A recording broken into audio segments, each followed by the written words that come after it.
Collectorate में जो रहता है रिकॉर्ड, उसी से सर्टिफाइड कॉपी लिया जाता है।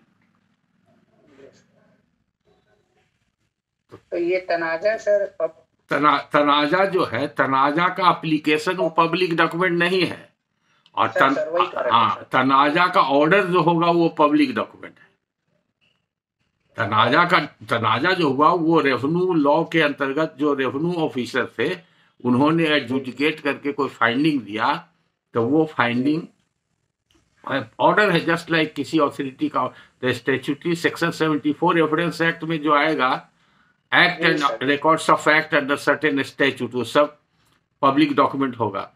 तो स्टैट्यूट के अंदर स्टैट्यूटरी फंक्शन था रेवेन्यू ऑफिसर का, इसलिए ऑर्डर हो पब्लिक डॉक्यूमेंट। लेकिन पिटीशन, तो वो पिटीशन सब 30 ईयर्स से ज्यादा ओल्ड है, इसलिए एडमिसिबल है, 30 ईयर्स ओल्ड डॉक्यूमेंट में चला जाएगा, लेकिन वो पब्लिक डॉक्यूमेंट नहीं है।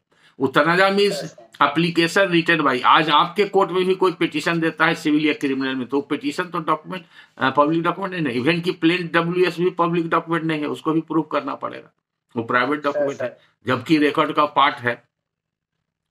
तो तनाजा is not a survey record of right.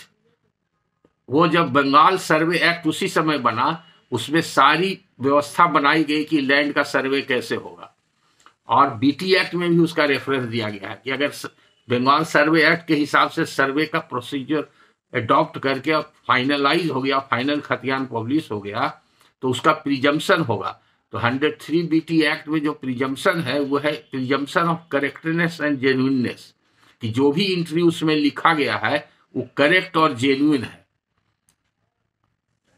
यानी कि अगर किसी के नाम से है तो सही है, एरिया उसमें सही है, प्लॉट नंबर सही है, उसके बावजूद ही गलती होने का चांस रहता है और डिस्प्यूट होता है। तो सर्वेइंग के दौरान जब सर्वे प्रोसीडिंग चल रहा है और किसी को सुधार करने का जरूरत पड़ा, तो वो एप्लीकेशन देगा तनाजा, और उस पर डिसीजन हुआ, डिसीजन हुआ फिर फाइनल पब्लिकेशन में उसको करेक्ट करके कर दिया जाएगा। लेकिन आज के तारीख में आपके यहाँ 50 साल 100 साल के बाद आ रहा है केस, और उसमें कहता है कि कैडेस्ट्रल सर्वे एंट्री गलत है, तो वो सुधार नहीं हो सकता है सिविल कोर्ट में।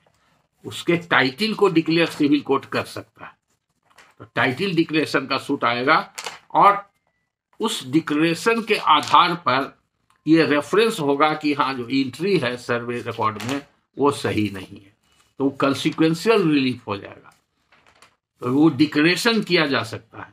तो फिर डिक्लेरेशन के लिए 3 इयर्स लिमिटेशन है, तो 3 इयर्स लिमिटेशन में वो लिमिटेशन कब से लागू होता है, ये फिर प्रॉब्लम आएगा।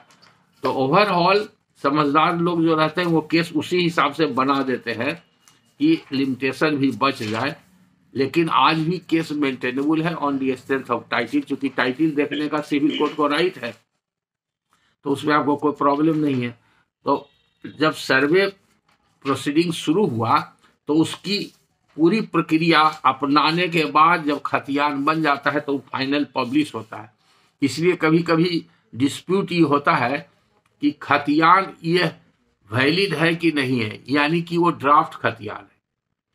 तो ड्राफ्ट खतियान जो है वो है हालांकि पब्लिक डॉक्यूमेंट ही है, लेकिन वो एडमिसिबल इन एविडेंस नहीं है।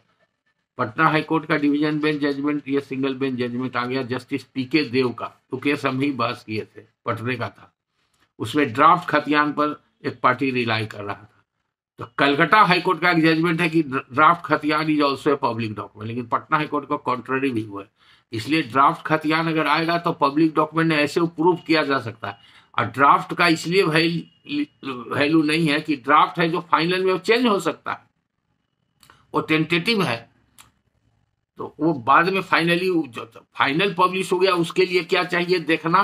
तो उसमें आपका एक सर्टिफिकेट रहता है हर खतियान में।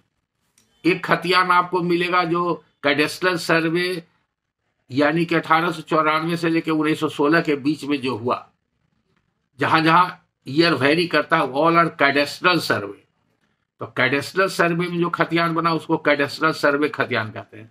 और उस समय जो प्लॉट नंबरिंग हुआ उसको कैडेस्ट्रल प्लॉट, कहीं कहीं जजमेंट में, रूलिंग में या प्लीडिंग में देखिएगा CS प्लॉट लोग लिखते हैं, मतलब cadastral survey plot, cadastral survey खतियान।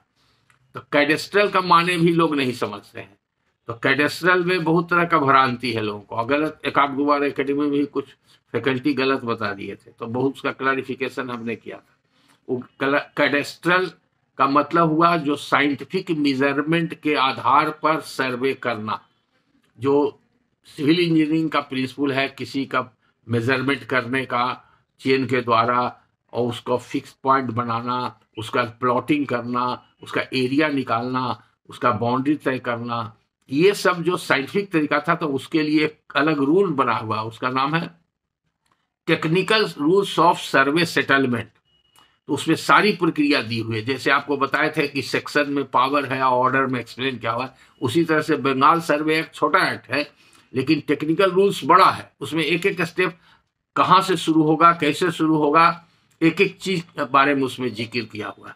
उसी के तहत ही हुआ, और बीटी एक्ट ने उसको इनकॉर्पोरेट कर दिया 103 में है power of revenue officer to record particulars on application of proprietor, tenure holder और large proportion of rare on the application of one or more of the proprietors or tenure holders or of a large proportion of the reyers of an estate or tenure, and on the application or applicants depositing or giving security for the required amount for expenses, a revenue officer may, subject to and in accordance with rules made in this behalf by the state government, ascertain and record all or any of the particulars specified in section 102 with respect to the estate or tenure or any part thereof।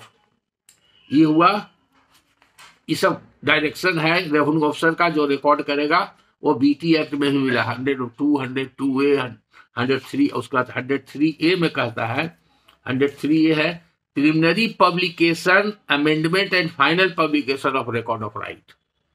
Bengal survey act में प्रावधान भी है, लेकिन BT act में भी simultaneously दिया गया।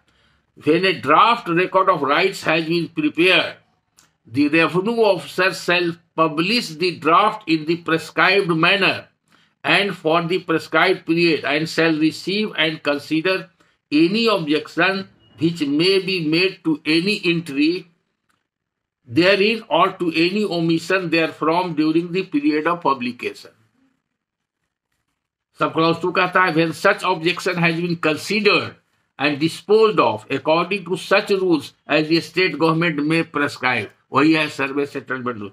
And if a settlement of land revenue is being or is about to be made, the settlement rent roll has been incorporated with the record under section 104F subsection 3, the revenue officer shall finally frame the record and shall cause to be finally published in the prescribed manner, and the publication shall be conclusive evidence that the record has been duly made under this chapter। Shall be conclusive evidence, इसलिए सर्वे record of right का legal presumption है, और वो conclusive evidence है, वो public document है, directly admissible है। लेकिन ये जो प्रिजम्पशन होता है वो रिवर्टेबल होता है, अगर कोई चैलेंज करना चाहे तो कोजेंट एविडेंस से उसको रिवर्ट किया जा सकता है।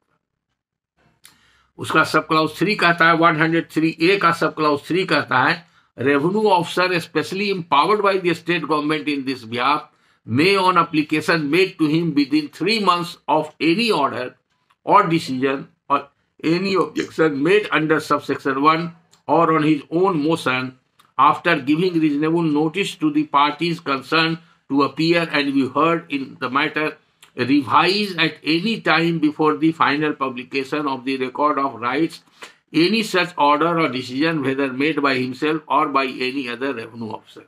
तो इसमें भी प्रावधान बना दिया गया कि वो कोई आदमी ऑब्जेक्शन करेगा, ड्राफ्ट पब्लिकेशन हुआ तो उसको रेवेन्यू ऑफिसर जो स्पेशली एम्पावर्ड है उसको अलग पावर दिया गया था, रेवेन्यू कोर्ट उसको बोलते हैं, और उसको सिविल कोर्ट का सब पावर दिया हुआ, वो सब चीज इंटरटेन करता था रेवेन्यू ऑफिसर। अब बाद में वो अगर ऑब्जेक्शन के बाद सूट आता था, उस सूट लाने का भी प्रावधान इसी में बीटी एक्ट में दिया, जो रेवेन्यू कोर्ट में होता था। और अगर वो सूट में जो जजमेंट हुआ जस्ट लाइक सिविल कोर्ट होता था, सिविल कोर्ट का टिकरी माना जाता, तो उसके लिए फिर सिविल कोर्ट नहीं आता था। अगर उसका अपील करना होगा तो उसका अपील सब जज के यहाँ होता है, और फर्स्ट अपील, और सब जज के बाद वो सेकेंड अपील हाई कोर्ट में होता है। राउंड सर्वे से रिलेटेड बहुत सारे केसेस अभी भी आते हैं, जो उस समय नहीं गए हुए रहते हैं, कुछ सर्वे उनके अगेंस्ट में गलत हुआ रहता है, तो और अब आते हैं लेकर के कोर्ट में केस। तो उसी के लिए तो ध्यान से सुनिए ना, समझिएगा। और आप कीर्ति जी, वो पहला वाला लेक्चर जो हुआ है सब्जेक्ट का, पता नहीं उसमें भी तो लगता है आप थी मेरे ख्याल से। सब्जेक्ट लोग का ही था, 2 घंटा 40 मिनट का कंटिन्यूअस क्लास है वो। और उसमें सब डॉक्यूमेंट को 13 तरह का सर्वे रिकॉर्ड डॉक्यूमेंट डिस्प्ले किया हुआ है, और उसके एक एक कंटेंट्स को बताया हुआ है। उसको भी आप सुनिएगा ध्यान से। आपके यहाँ केस आता, हाजीपुर में हम जानते आता, और इसको